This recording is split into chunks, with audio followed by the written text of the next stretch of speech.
요한복음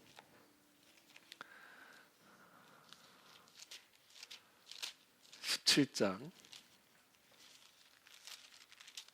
1절부터 8절까지 여러분들이 한 절씩 교독하겠습니다.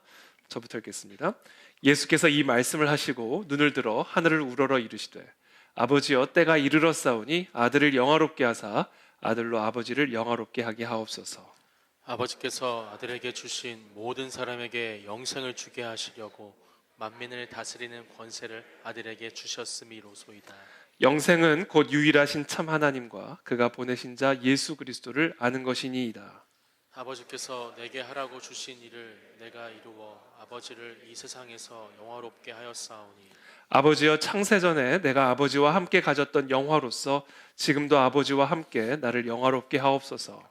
세상 중에서 내게 주신 사람들에게 내가 아버지의 이름을 나타내었나이다. 그들은 아버지의 것이었는데 내게 주셨으며 그들은 아버지의 말씀을 지키었나이다. 지금 그들은 아버지께서 내게 주신 것이 다 아버지로부터 온 것인 줄 알았나이다. 나는 아버지께서 내게 주신 말씀들을 그들에게 주었사오며 그들은 이것을 받고 내가 아버지께로부터 나온 줄을 참으로 아오며 아버지께서 나를 보내신 줄도 믿었사옵나이다. 아멘. 오늘 우리 함께 나눌 말씀 환난 가운데 있는 자들의 기도입니다. 오늘 본문이 이렇게 시작합니다. 예수께서 이 말씀을 하시고 눈을 들어 하늘을 우러러 이르시되 아버지여 때가 이르렀사오니 아들을 영화롭게 하사 아들로 아버지를 영화롭게 하게 하옵소서. 자, 오늘 이 본문의 내용은 예수님께서 이 말씀을 하시고 하신 내용들을 기록을 하고 있습니다. 저는 그래서 오늘 이 말씀, 예수님께서 어떤 말씀을 하시고 오늘 눈을 들어 하늘을 우러러 보셨는가, 이 말씀이 어떤 말씀이었는가부터 한번 좀 묵상해 보고자 합니다. 예수님께서 이 말씀을 하시고 예수님께서 하신 이 말씀은 어떤 말씀입니까? 바로 전 구절이죠. 요한복음 16장 33절의 말씀입니다. 이것을 너희에게 이르는 것은 너희로 내 안에서 평안을 누리게 하려 함이라. 세상에서는 너희가 환난을 당하나 담대하라. 내가 세상을 이기었노라. 바로 이 말씀을 하시고 눈을 들어 하늘을 우러러 보셨습니다. 네, 감사합니다, 목사님. 저는 제가 오늘 묵상한 책을 보면서 설교를 해야 마음에 평안이 옵니다. 네.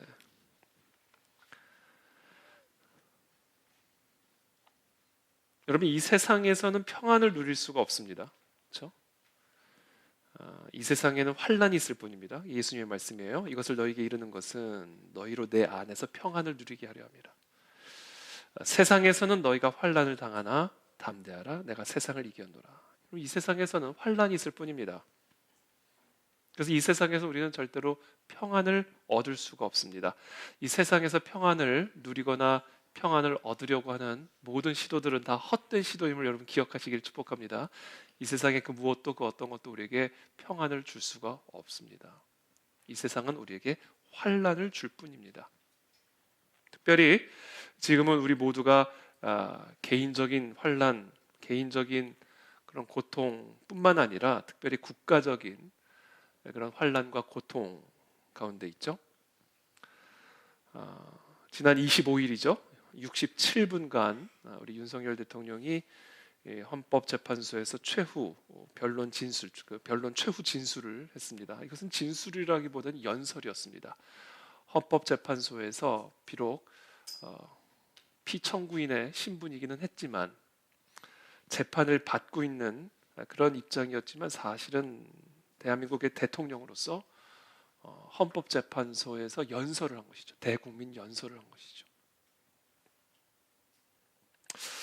자신이 내린 계엄령이 이것이 왜 계몽령인지를 헌법재판관들을 상대로 또한 우리 모든 국민들을 상대로 하신 연설이었습니다. 상당히 긴 67분, 약 1시간이 넘는 시간의 연설이었는데요. 이 연설문을 여러분 아마 읽어보신 분들도 계실 것이고 그 67분간 그 연설을 다 들으신 분들도 계실 것입니다. 이 연설은 많은 내용들, 정말 많은 내용들을 포괄적으로 설명을 하고 있는데 이 연설은 한마디로 지금 우리가 어떤 환난 가운데 있는지를 헌법재판관들에게, 국민들에게 설명해 주는 연설이었어요. 그리고 왜 이와 같은 환난에서 계엄령이 불가피했는지를, 그리고 이 계엄령은 과거의 어두운 시절에 국민들을 억압하기 위한 그와 같은 계엄이 아니라 정말 국민들을 깨우기 위한, 지금 현재 이 나라 이 민족이 처한 국가적인 위기와 환난을 가르쳐 주기 위한 계엄령이었다라는 사실을 아주 상세하게 포괄적으로 설명해 주는 연설이었습니다. 사실 이 연설문을 가지고 저는 오늘 사실 설교를 하고 싶지만 차마 그렇게 할 수는 없고, 그러나 그 연설문 가운데 제가 일부분만, 아주 일부분만 제가 좀 발췌를 해봤습니다. 이렇게 시작합니다. 존경하는 헌법재판관 여러분, 그리고 이 재판을 관심 가지고 지켜봐 주신 사랑하는 국민 여러분, 작년 12월 3일 비상계엄을 선포한 후 84일이 지났습니다. 제 삶에서 가장 힘든 날들이었지만 또 감사와 성찰의 시간이기도 했습니다. 저 자신을 다시 돌아보면서 그동안 우리 국민들께 참 과분한 사랑을 받아왔다는 생각이 들었습니다. 감사한 마음이 들면서도 국민께서 일하라고 맡겨주신 시간에 제 일을 하지 못하고 있는 현실이 송구스럽고 가슴이 아팠습니다. 한편으로 많은 국민들께 여전히 저를 믿어주고 계신 모습에 무거운 책임감도 느꼈습니다.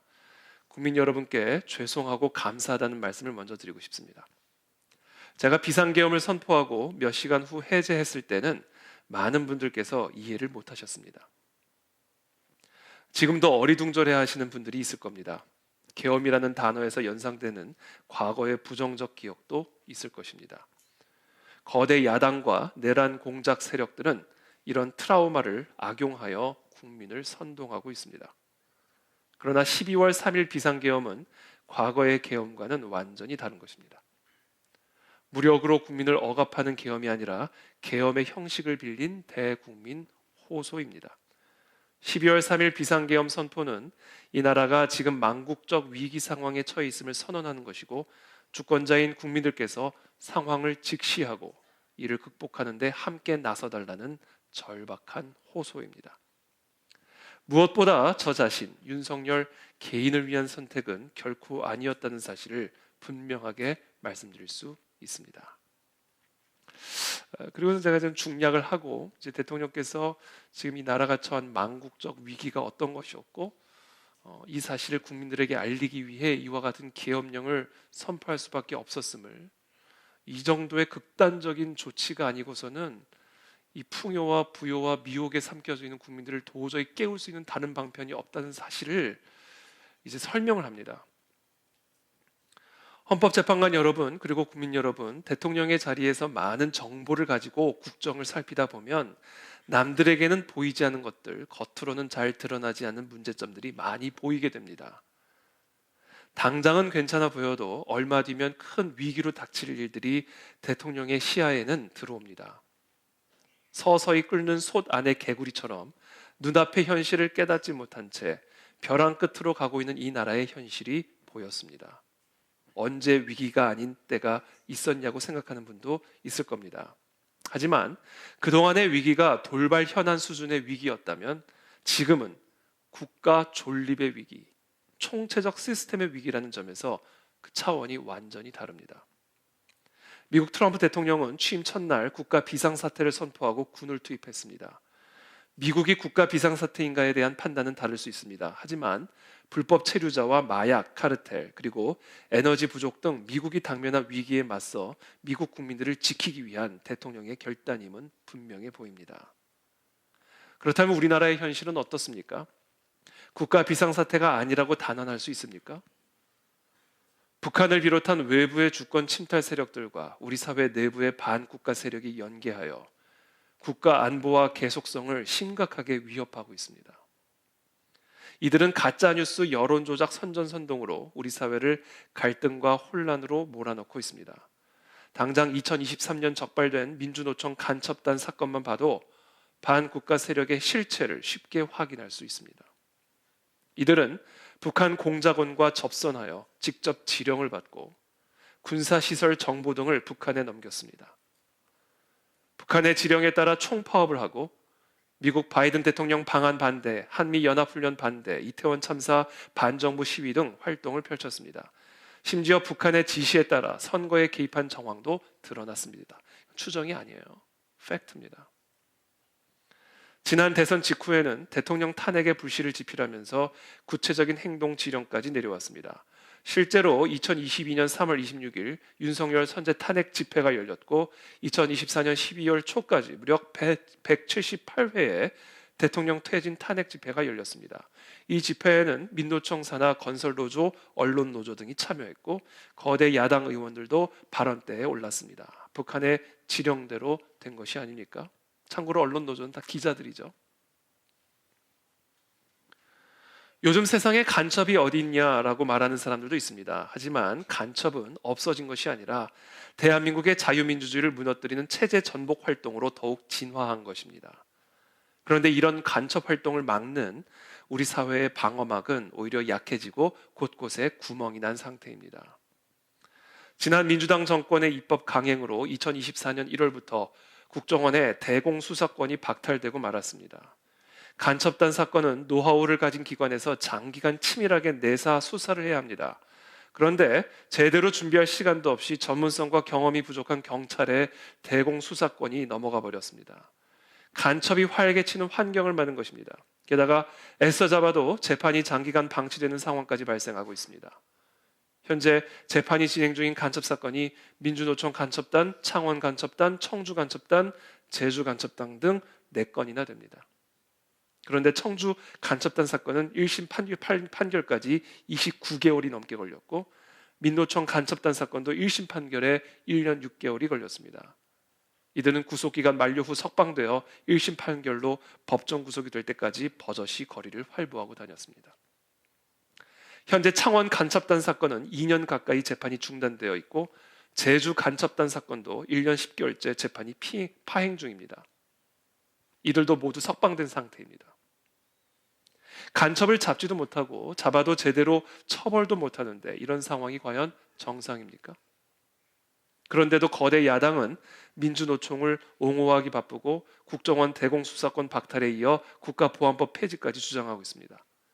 경찰의 대공수사에 쓰이는 특활비마저 전액 삭감해서 영원으로 만들었습니다. 한마디로 간첩을 잡지 말라는 것입니다. 작년에는 중국인들이 드론을 띄워 우리 군사기지, 국정원, 국제공항과 국내 미군 군사시설을 촬영하다 연이어 적발됐습니다. 이들을 간첩죄로 처벌하기 위해서는 법률을 개정해야 하는데 거대 야당이 완강히 거부하고 있습니다. 이 외에도 너무나 많은 내용들이 사실은 지금 이 연설문 안에 담겨져 있고요. 그리고 여러 보도를 통해서 정말 많은 내용들이 지금 쏟아져 나오고 있습니다. 특별히 최근에 어저께 헌법재판소에서 이 선거관리위원회에 대한 판결, 감사원은 선거관리위원을 감사할 수 없다, 위헌이다 판결이 나왔죠.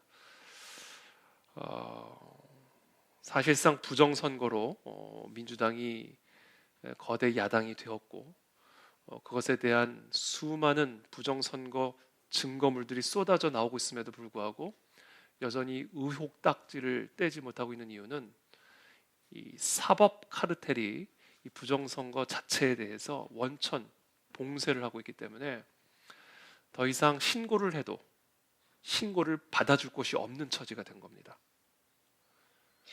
신고를 해도 그 신고를 받아줄 수 있는 곳이 없어지면 그것은 더 이상 범죄가 될 수가 없는 것이죠. 이게 바로 카르텔이죠.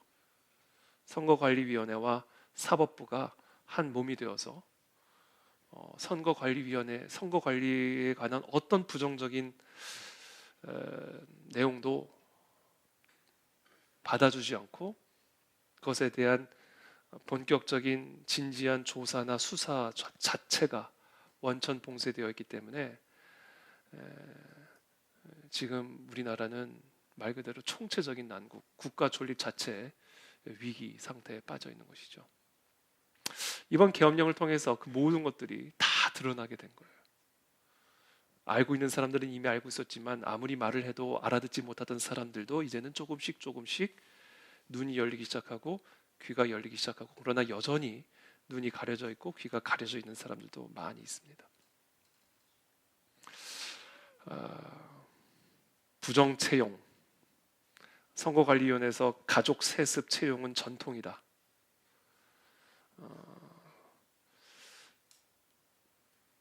정말 충격을 금할 수가 없는 입장이죠. 그것을 수사하는 감사원이 위헌이다 라고 헌법재판소에서 판결이 나온 겁니다. 그만큼 지금 우리는 엄청난 총체적, 우리도 모르는 사이에 건국 이후 지난 70여 년간 정말 먹고 살기 위해 바빴던, 그래서 결국은 부요와 풍요를 누리는 이런 상황 속에서 끓는 물 속에 있는 개구리 같이 서서히 죽어가고 있는 그런 지경에 처해 있는 것이죠. 그러한 죽어가는 개구리들을 깨우기 위해서 어떻게 보면 살신성인의 정신으로 지금 감옥에서 지금 이와 같은 연설을 하고 계시는 상황인 것입니다. 이런 상황 속에서 여러분 잠을 평안하게 주무실 수가 있습니까? 물론 제가 평안하게 주무시라고 말씀을 드렸습니다만 이런 환란을 우리가 생각을 한다면 우리가 어떻게 평안을 누릴 수가 있겠습니까? 그러나 우리 주님은 오늘 본문을 통해서 우리에게 말씀하십니다. 우리에게 담대하라. 이런 환란 속에서 담대해라 이렇게 말씀하십니다. 왜냐하면 그리스도가 세상을 이기셨기 때문이다 라고 말씀하십니다. 여러분, 우리 그리스도에게는 세상을 이기는 권세가 있으십니다. 그리스도에게는 세상을 지배하고 다스리시는 통치권이 있습니다. 세상의 군왕이 아무리 강력하다 할지라도, 세상의 재판관이 국민들의 100만 1000만의 호소에도 눈 하나 깜짝하지 않고 있다 할지라도, 예수 그리스도는 이 땅의 모든 재판관들과 모든 세상의 군왕들을 다스리시고 통치하시는 만왕의 왕이시요 모든 재판관들을 재판하시는 유일한 재판관이십니다. 아멘. 그 말씀을 하신 거예요. 그러니까 내가 세상을 이겼다. 너희가 비록 세상에서는 환난을 보고 환난을 당하지만, 그러나 그 세상이 주는 환난 때문에 위축되거나 두려워하지 말고 담대하라. 왜냐하면 내가 세상을 다스리고 있기 때문이다 얘기하시는 거예요. 바로 그 말씀을 하시고 예수님께서 눈을 들어 하늘을 우러러 보시면서 하나님 아버지께 기도하기 시작하셨어요. 1절 말씀이죠. 다시 한번 1절 말씀 다시 한번 읽겠습니다. 시작. 예수께서 이 말씀을 하시고 눈을 들어 하늘을 우러러 이르시되 아버지여 때가 이르렀사오니 아들을 영화롭게 하사 아들로 아버지를 영화롭게 하게 하옵소서.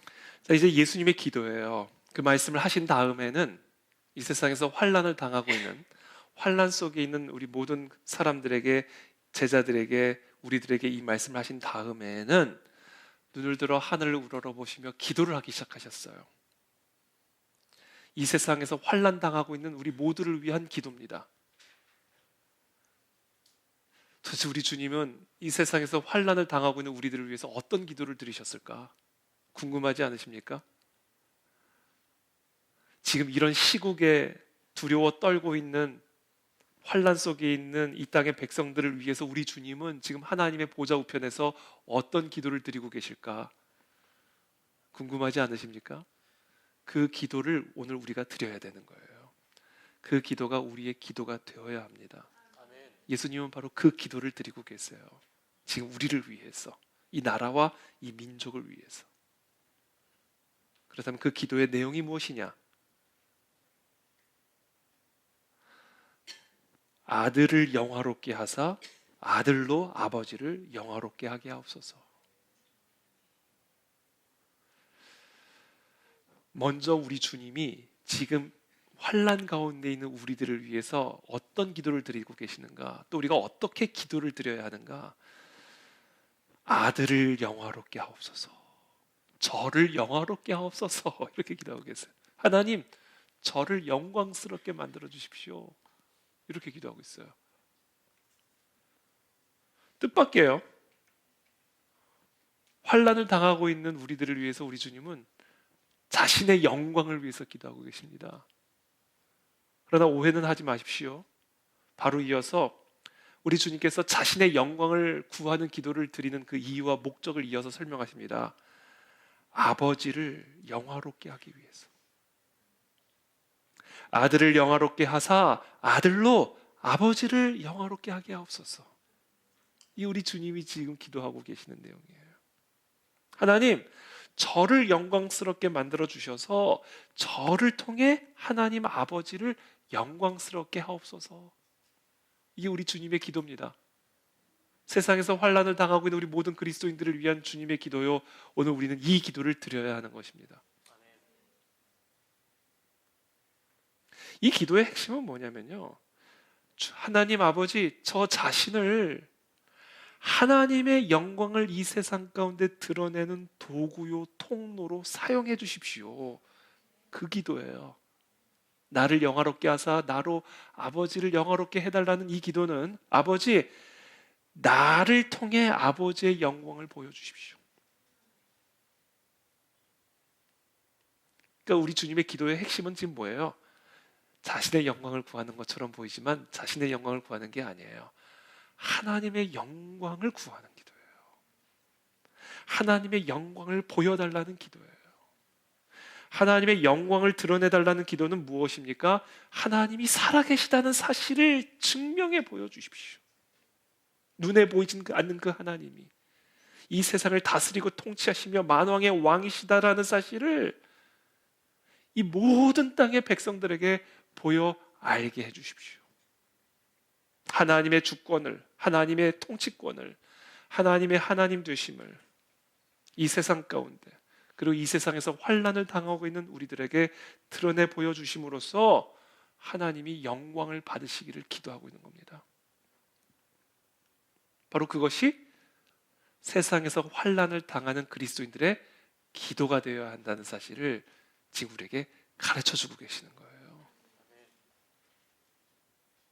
여러분, 오늘 제가 여러분들과 나누고자 하는, 하나님께서 오늘 이 요한복음 17장의 말씀을 통해서 우리에게 지금 명령하고 계시고 지시하고 계시는 말씀이에요. 절대로 세상에서 너희가 환난을 당할 때 환난으로부터 벗어나기 위해서 기도하지 말라는 거예요. 환난에 초점을 두고 기도하지 말라는 거예요. 환난을 당하고 있는 너에게 초점을 두고 기도하지 말라는 거예요. 환난을 당하고 있는 이 나라와 이 민족에 초점을 두고 기도하지 말라는 거예요. 이 세상에서 환난을 당하고 있는 우리들의 기도는 반드시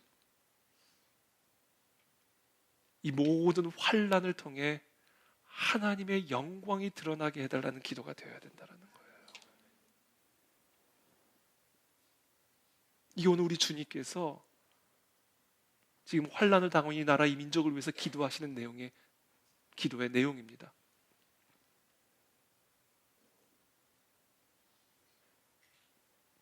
여러분, 그것이 뭐 개인적인 환난이든 이 세상에서 저와 여러분들의 어떤 개인적인 환난이든 국가적인 환난이든 그것이 어떤 종류의 환난이든 우리는 세상에서는 환난을 당하게 되는데 반드시 기억하셔야 돼요. 우리의 기도는 단순히 이 환난에서부터 벗어나게 해달라는 기도가 돼서는 안 됩니다. 환난 그 자체에 우리의 초점이 맞춰져 있는 기도가 되면 안 돼요.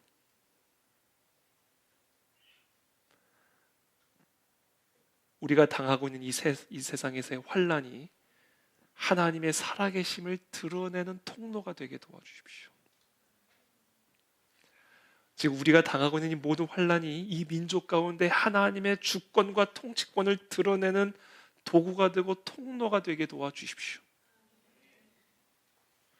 저와 여러분들의 관심은요, 언제나 내가 살고 내가 잘되고 내가 환난에서 벗어나고 나에게 집중되어지는 기도가 아니라 내가 살든 죽든 이 민족이 흥하든 망하든 우리가 환난에서 벗어나게 되든 벗어나지 못하게 되든 내가 아니라 아버지의 영광에 초점이 맞춰져 있어야 돼요. 왜냐하면 우리는 아버지의 영광을 위해서 창조된 피조물이기 때문에 그렇습니다. 바로 이것이 우리 주님께서 환난당하고 있는 우리 모두를 위해서 지금 하나님의 보좌 우편에서 드려지고 있는 기도의 내용이에요. 그러므로 우리의 기도도 그와 같은 기도로 바뀌어야 됩니다. 우리 주님의 마음의 중심은요, 본인이 살든 죽든 흥하든 망하든 칭찬을 받든 욕을 먹든 하나예요. 나를 통해서 아버지의 영광이 나타나길 원하는 거예요. 내가 죽어도 나의 죽음을 통해 아버지의 영광이 드러나는 죽음이 되게 해주십시오.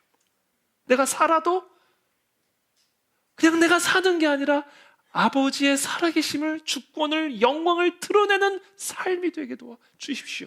우리 주님은요, 하나님 아버지의 영광을 드러내는 일에 완전히 삼켜져 계신 분이었어요.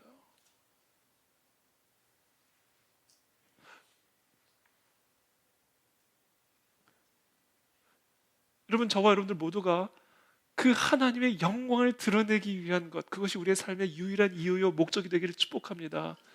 거기에 우리의 기도의 초점이 맞춰져 있어야 돼요.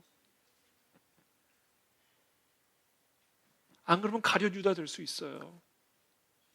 나라 사랑하는 건 너무 아름다운 일이죠. 국가적인 환난과 위기 속에서 국가적인 환난과 위기로부터 구원을 받기 위해 목소리를 높이고 여기저기 뛰어다니는 일, 너무나 고귀한 일이죠. 그러나 그 모든 일의 방향과 초점이 하나님 아버지의 영광을 드러내기 위한 것이 아니면 어느 순간 가룟유다가 됩니다. 국가가 우상이 되어버렸기 때문에 그래요.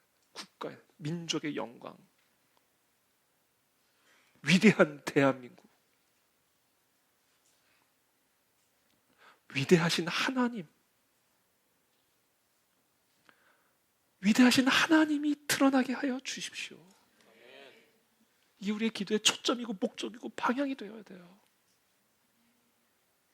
그게 우리 주님의 마음의 중심에 있고 그것이 지금 환난 가운데 있는 이 민족을 향한 주님의 기도입니다. Save Korea. For what? 왜 한국이 구원을 받아야 됩니까? 여러분, 대한민국이 도대체 왜 이 국가적 총체적 위기에서 구원을 받아야 됩니까? 무엇 때문에? 위대한 대한민국을 위해? 내 자손들을 위해?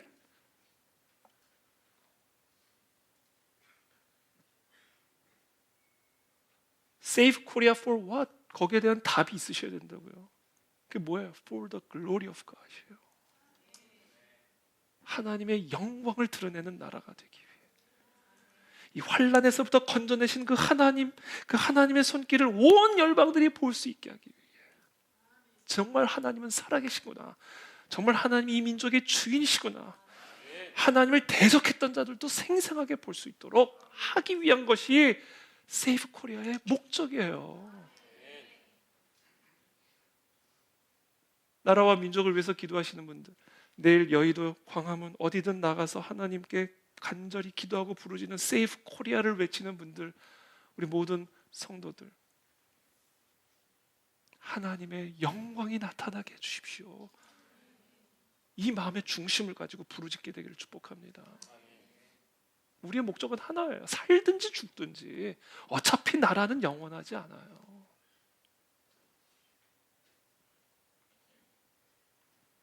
하나님의 영광이 이 땅에 나타나기를 기도하는 거예요.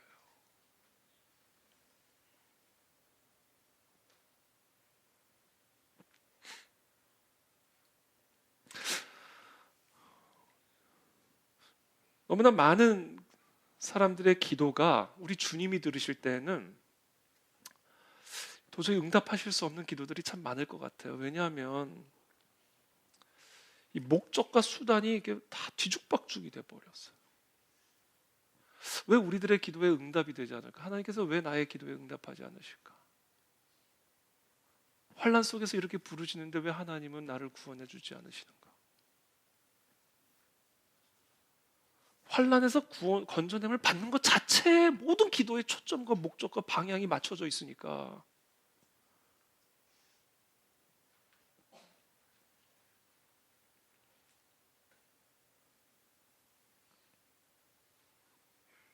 많은 사람들의 기도가 나의 영광이 목적이 되어 있고요. 하나님의 영광은 수단이 되어 있어요. 하나님의 영광이 나타나서 내가 복 받는 거예요. 하나님의 영광이 나타나서 내가 건져냄을 받는 거예요. 하나님의 영광이 나타나서 내가 영광을 받는 거예요. 이 기도가 다 있어요. 하나님의 영광도 있고 내 영광도 다 있어요. 요소가 다 들어가서 이게 순서가 뒤죽박죽이 되는 거예요. 목적과 수단이 뒤바뀌어 있는 거예요. 여러분, 이 시간 여러분들의 기도에 그 목적과 수단을 잘 점검해 보세요. 정확하게 구별하셔야 돼요. 여러분들의 지금 기도의 목적이 뭐예요? 여러분들이 이 기도의 응답을 바라는 목적이 뭐예요? 어떤 문제든. 여러분들이 간절하게 기도하고 계실 그 기도의 제목의 궁극적인 목적이 뭐냐고요? 여러분들의 문제가 해결받는 겁니까? 하나님의 영광이 나타나서? 하나님의 능력이 나타나서 내 환난에서도 건져냄을 받는 게 여러분들의 기도의 목적입니까? 그게 지금 목적과 수단이 주객이 전도되어 있다고요. 그러니까 하나님이 응답하실 수 없는 기도라고요. 우리 주님의 마음과는 아무 상관이 없는 기도라고요. 주님은요, 주님의 영광이 나타나기를 원하세요.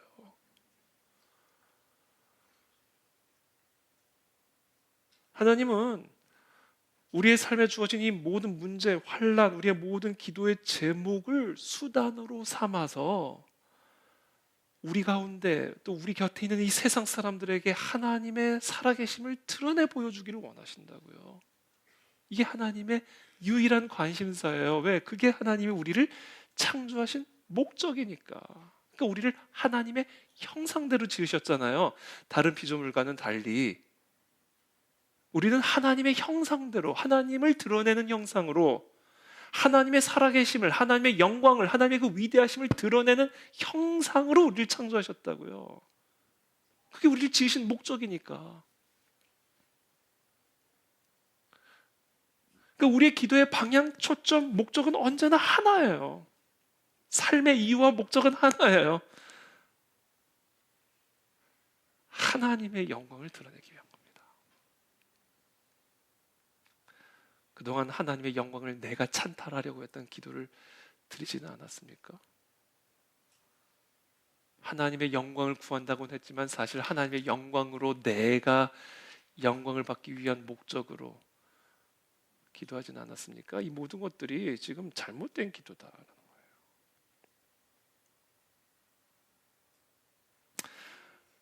저는 오늘 그래서 이 말씀을 오늘 하루 종일 묵상하면서 하나님의 마음을 받았어요. 하나님이 이런 마음을 갖고 계시는 우리 모두 한 사람 한 사람이 하나님의 영광을 향한 열심에 그냥 삼켜져 버리기를 원하시는구나. 그냥 우리의 정신과 생각 속에 다른 거 아무것도 없고 나라 민족 이런 것도 아니라 그냥 하나님의 영광. 여기에 우리의 정신이 완전히 다 삼켜지기를 원하시는구나. 그래서 우리가 세상에서 어떤 환난을 당하든 세상에서 어떤 문제를 만나든 그냥 하나님 이 모든 것을 통해 하나님의 영광이 나타나게 해주십시오. 내가 사는 것이 하나님의 영광을 나타내는 거라면 살려주시고 내가 죽는 것이 하나님의 영광을 나타내는 것이라면 죽게 하시고 우리가 흥하는 것이 하나님의 영광을 드러내는 것이라면 흥하게 하시고 망하는 것이 하나님의 영광을 드러내는 것이라면 망하게 하시고 아버지여 나의 원대로 하지 마시옵고 아버지의 뜻대로 하시옵소서. 아버지의 영광을 드러내 주십시오. 이게 하나님이 우리에게 원하시는 바구나. 그리고 이것이 환난을 당하는 자들의 기도가 되어야 하는 것이구나. 이게 오늘 주님께서 오늘 저와 여러분들에게 주시는 말씀입니다. 그리고 이것이 지금 하나님이, 우리 주님이 하나님의 보좌 우편에서 환난 가운데 있는 우리 모두를 위해 지금 아버지께 드리고 있는 중보 기도의 내용입니다. 오늘 우리의 기도가 그와 같은 기도가 되기를 예수님의 이름으로 축복합니다. 우리의 영광에 대해서 너무 신경 쓰지 말자. 이 민족의 영광에 대해서 너무 신경 쓰지 말자. 하나님 아버지의 영광, 그것만이 우리의 전부가 되게 하라. 시편을 보세요. 시편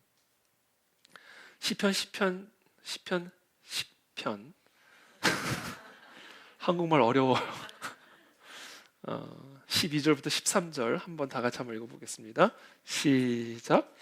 여호와여 일어나옵소서. 하나님이여 손을 두옵소서. 가난한 자들을 잊지 마옵소서. 어찌하여 악인이 하나님을 멸시하여 그의 마음에 이르기를 주는 감찰하지 아니하리라 하나이까. 여호와여 일어나옵소서. 환난 가운데 있는 우리들을 위해 하나님 손을 들어주시고 우리를 잊지 말아 주옵소서. 이 모든 기도의 핵심적인 이유가 뭐예요? 단순히 가난에서 벗어나기 위함이에요? 어찌하여 악인이 하나님을 멸시하여 그의 마음에 이르기를 주는 감찰하지 아니하리라 하나이까?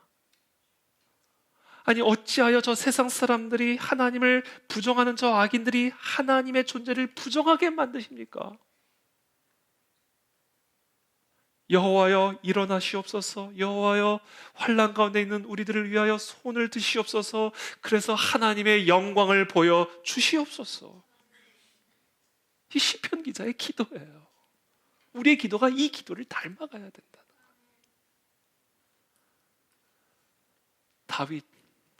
다윗의 마음의 중심이 왜 하나님의 마음에 합했을까? 왜 다윗은 가는 곳마다 형통할 수밖에 없었을까? 저는 이 다윗이 골리앗 앞에 서 있는 이 말씀은 정말 명언 중에 명언이요, 묵상하고 또 묵상해도 정말 우리의 마음을 뭐랄까요? 감동시키는 말씀이죠. 다윗이 블레셋 사람에게 이르되 이 큰 환난 앞에서, 이 민족적인 국가적인 환난 앞에서 다윗은 외칩니다. 너는 칼과 창과 단창으로 내게 나아오거니와 나는 만군의 여호와의 이름 곧 네가 모욕하는 이스라엘 군대 하나님의 이름으로 네게 나아가노라. 오늘 여호와께서 너를 내 손에 넘기시리니 내가 너를 쳐서 네 목을 베고 블레셋 군대의 시체를 오늘 공중의 새와 땅의 들짐승에게 주어. 그다음 뭐라고 돼 있어요? 온 땅으로, 온 세상으로 이스라엘의 하나님이 계신 줄을 알게 하겠다. 내가 이 블레셋을 쳐서 한몫 차리겠다, 내가 출세를 하겠다, 그게 아니잖아요. 내가 이 블레셋을 쳐서 이 민족을 구원해내겠다, 이것도 아니잖아요. 강성 대국을 만들겠다, 위대한 이스라엘을 만들겠다가 아니잖아요. 내가 너를 쳐서 온 세상으로 이스라엘의 하나님이 살아계시다는 사실을 알게 하겠다, 이거잖아요. 이게 다윗의 기도의 중심이잖아요. 그러니까 다윗을 통해 하나님의 영광이 나타나는 거예요. 다윗을 통해 하나님의 권세가 나타나는 거예요. 바로 그 기도 때문이에요. 그 마음의 중심 때문이에요. 하나님의 영광을 추구하는 마음. 내가 살든 죽든 하나님의 영광이 드러나기를 원하는 그 마음의 중심 때문에 다윗에게 하나님의 영광이 흘러들어가는 거예요. 하나님의 권능이 흘러들어가는 거예요. 그래서 그 물맷돌 하나로 블레셋을 쓰러뜨리는 거예요. 이게 환난 당한 자들의 기도가 돼야 돼요. 그래야 하나님의 영광이 우리 가운데 나타나 우리를 통해 온 세상에 하나님이 살아계시다는 것을 증명해 줄 수가 있다는 말이에요. 또 여호와의 구원하심이 칼과 창에 있지 아니함을 이 무리에게 뭐예요? 알게 하리라. 이게 다윗의 목적이에요. 알게 하리라. 다윗의 마음의 중심 바로 이거 하나야. 하나님을 알게 하리라. 하나님을 모르는 저 세상 사람들이 하나님을 알게 하리라. 그 마음의 중심을 가지고 물맷돌 가지고 나아갔을 때 그 물맷돌 거기에 하나님의 영광이 부어지면서 블레셋을 쓰러뜨림으로써 하나님을 영화롭게 해드릴 수 있었던 거예요.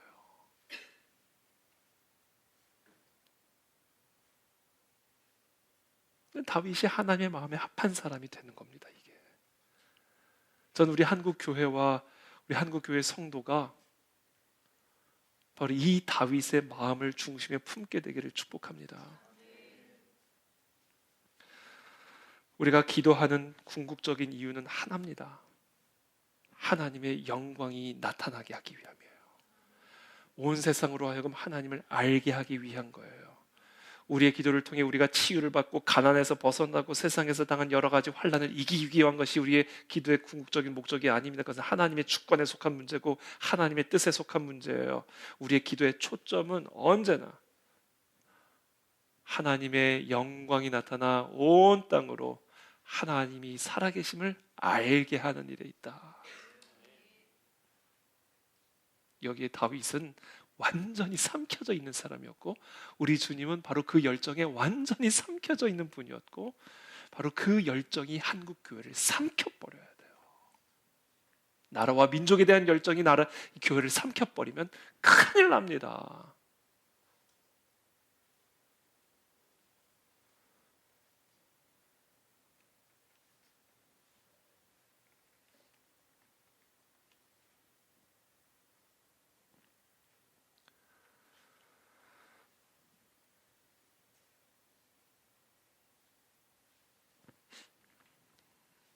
하나님은 그렇게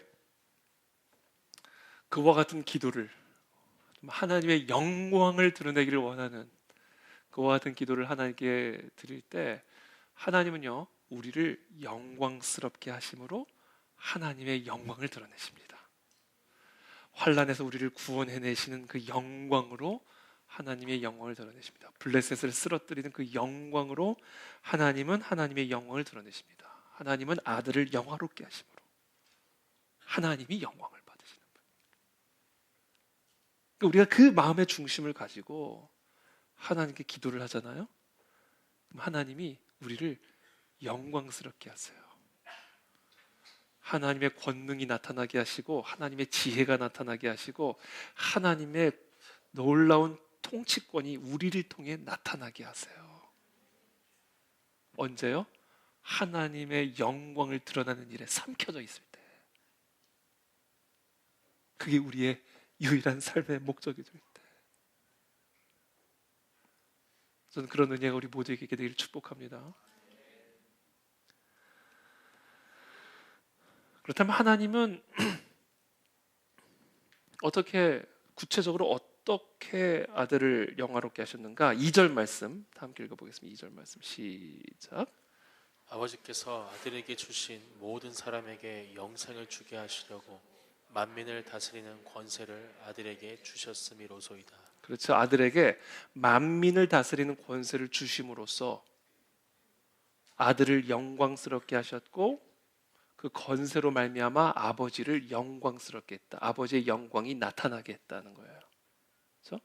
그러니까 우리가 어떤 상황 가운데 있든지 우리의 삶의 이유와 목적이 아버지의 영광을 드러내기 위한 것, 온 땅으로 하나님을 알게 하기 위한 것이 되면 하나님이 우리에게 만민을 다스리는 권세를 주신다는 거예요. 우리에게 블레셋 골리앗을 쓰러뜨릴 수 있는 권세를 주셨듯이 하나님이 우리에게 그와 같은 권세를 부여해 주신다. 한국 교회 가운데.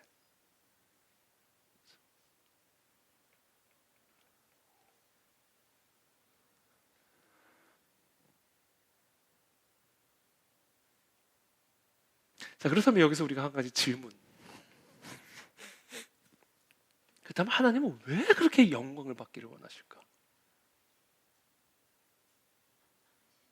네? 영광을 받기 합당하시니까. 맞죠? 영광을 받기 합당하시죠. 근데 또 다른 목적이 있습니다. 하나님께서 왜 그토록 영광을 받기를 원하시는가? 바꿔 말하면 하나님은 왜 그렇게 하나님을 많은 사람들에게 자신의 살아계심을 알게 하기를 원하실까?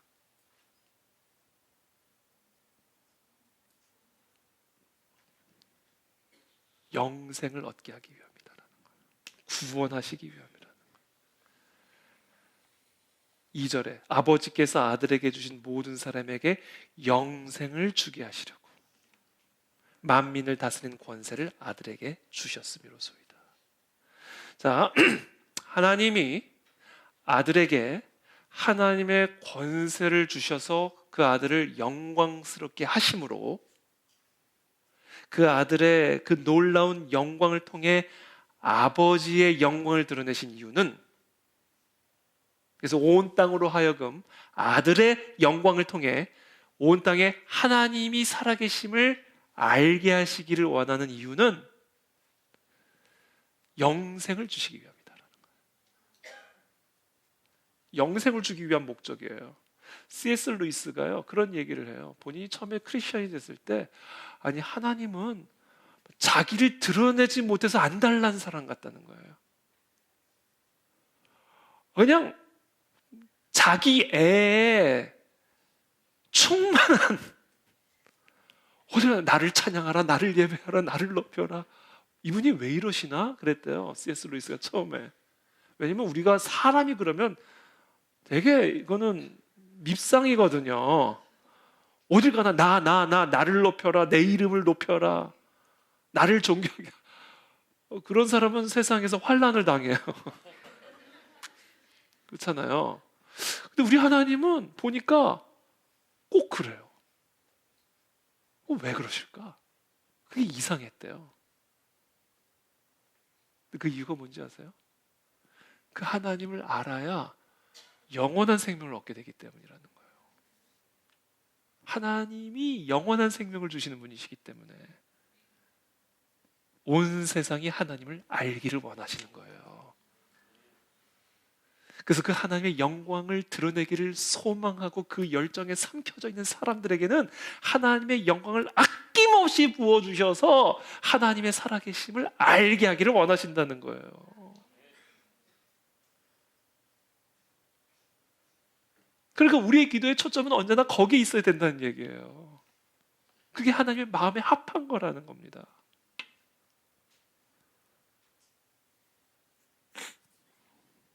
영생이란 무엇입니까, 여러분? 영생이라는 건 뭐예요? 영원한 생명이에요. 영원한 생명. 이 영원함이란 건 뭡니까?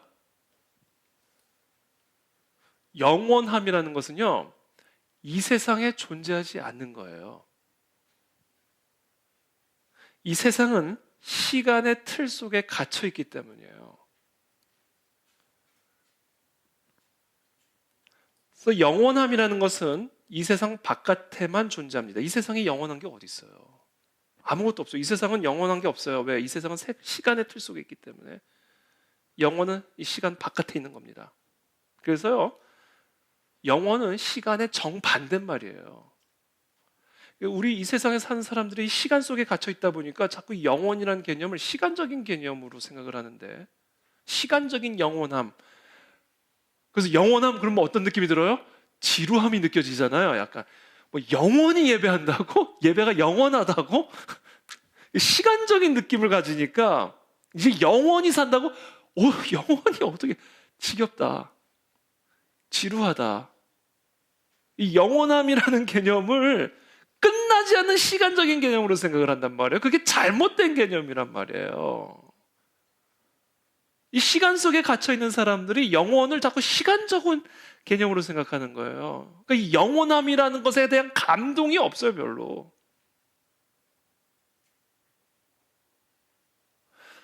영원은요, 시간과는 정반대의 말이에요. 시간을 파괴하는 개념이에요. 시간과 아무런 상관이 없는 개념이에요. 그럼 영원함이란 건 뭐예요? 영원한 거는요, 딱 하나밖에 없습니다. 아주 단순해. 영원함이란 무엇인가 되게 형이상학적인 개념처럼 보이지만 아주 단순해. 영원한 거는요, 딱 하나 있어요. 한번 얘기해 보세요. 영원한 게 뭐가 있어요? 하나님 외에는 없어요. 태초에 하나님이 계시니라. 영원한 것은 하나님 한 분 외에는 영원한 게 아무것도 없어요. 그러므로 본질적으로 영원한이라는 수식어가 붙는 것은 그게 뭐든지 간에 하나님과 하나님으로부터 나오는 거예요. 영원함이라는 건 하나님 외에는 없으니까. 그러므로 기쁨, 이 세상에서도 기쁨을 누리죠. 그래서 이 세상에서 누리는 기쁨은 영원한 기쁨은 아니에요. 영원한 기쁨은 누구로부터만 나오는 기쁨이에요? 하나님으로부터 나오는 기쁨만이 영원한 기쁨이에요. 그러니까 오늘 우리가 예배를 드리는 가운데 성령의 임재로 우리 마음에 기쁨이 샘솟는다? 물론 그 기쁨은요, 어느 순간이 되면 또 소멸이 될 수도 있어요. 그러나 그 기쁨은 영원한 기쁨이에요. 왜요? 영원하신 하나님으로부터 나온 기쁨이니까 그 기쁨이 영원한 기쁨인 거예요. 기쁨이 오늘 가다가 뭐 기분 나쁜 일이 있어서 사라졌네. 그래서 그게 영원하지 않은 기쁨이 아니라 시간적인 개념으로 생각하면 안 된다는 얘기예요. 평안? 물론 우리가 이 세상에서도 평안을 누릴 수 있어요. 모든 게 안정적이고 모든 게 부유하고 풍요로우면 심정적으로 평안함을 누릴 수는 있어요. 그러나 그것은 영원한 평안함은 아니에요. 왜? 그거는 세상이 주는 평안이니까. 영원한이라는 수식어를 붙일 수 있는 건 하나예요. 오직 하나. 영원하신 하나님, 그분이 주시는 것만이 영원한 평안이에요. 물론 상황이 나빠지면 그 영원한 평안을 순간 소멸할 수 있어요. 그렇다고 해서 그것이 영원하지 않은 게 아니에요. 하나님으로부터 나오는 평안은 영원한 평안이에요. 하나님으로부터 나오는 모든 것 안에는 영원함이 있고 그 안에 영원한 생명이 있습니다. 생기가 있어. 나를 살리는 생명. 죽어도 나를 살리는 생명. 어떤 슬픔 속에서도 나를 기쁘게 만드는 생명. 어떤 환난 속에서도 나를 평안하게 만드는 생명이 있다고요. 어디에요? 하나님으로부터 나오는 것 안에는 그것이 뭐든 하나님이 우리에게 주신 것 안에는 영원한 생명이 있다고요. 그 영원한 생명이 어디서부터 나온다고요? 하나님을 아는 것에서 나온다는 거예요. 그래서 하나님, 그 하나님을 알기를 원하는 거예요. 모든 사람들이.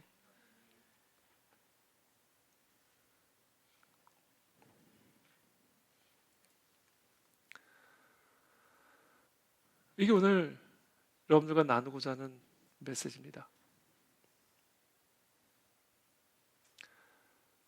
영생은 3절에 우리 다 함께 한번 읽어보겠습니다. 영생은 시작.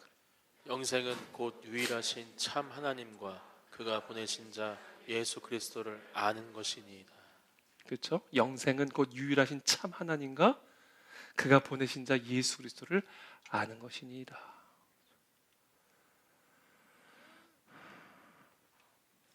하나님의 영광을 우리 가운데 보여주신, 눈에 보이지 않는 그 하나님, 손에 잡히지 않는 하나님, 하나님을 망각하고 사는 모든 인간들에게 하나님의 살아계심을, 하나님의 전능하심을, 하나님의 위대하심을 몸소 이 땅에서 보여주신, 영이신 그 하나님을 물리적으로 보여주신 하나님, 하늘의 실체를 물리적 실체로 보여주신 그 예수 그리스도를 통해서 하나님 아버지를 알게 되므로 우리 모두는 영원한 생명을 갖게 된다. 영원한 기쁨을 갖게 된다. 세상이 줄 수 없는, 세상이 주는 것과는 다른 평안을 누리게 된다. 그것이 바로 하나님을 아는 것에서부터 나온다는 거예요. 바로 그것이 하나님께서 그토록 하나님의 영광을 드러내기를 원하시는 이유요 목적이다. 저는 오늘 이 밤에 우리가 함께 그 하나님을 예배하기를 원합니다.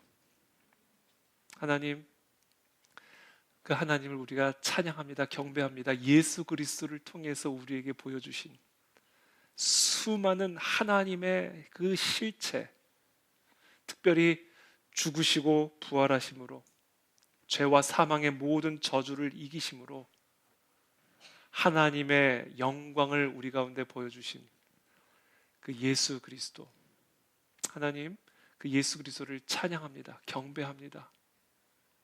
그렇게 우리가 주님을 경배할 때, 주님의 위대하심과 그 주님의 영광을 높여드릴 때, 하나님 오늘 이 밤에 우리의 심령 속에 영원한 생명이 부어지게 하여 주십시오. 영원한 기쁨, 영원한 평강, 영원한 소망, 영원한 사랑, 하나님으로부터 나오는 그것을 우리에게 이 시간 부어주십시오. 이 세상이 주는 것 다 소멸해 주시고, 모조품 가짜, 우리에게 진정한 평안을 줄 수 없는 그런 모든 세상의 것들이 다 소멸되게 하시고, 하나님의 그 영으로부터 부어지는 그 영원함을 우리에게 이 시간 부어주셔서 참된 평안을 누리게 도와주시고, 더 나아가 하나님 아버지의 영광을 드러내는 아버지의 종이 되게 하여 주시옵소서. 그래서 온 세상이 하나님을 알게 하셔서 온 세상이 영원한 생명을 얻게 하여 주시옵소서. 그것을 위해서 우리가 함께 이 시간 기도하며 찬양하며 나아가도록 하겠습니다. 기도하겠습니다.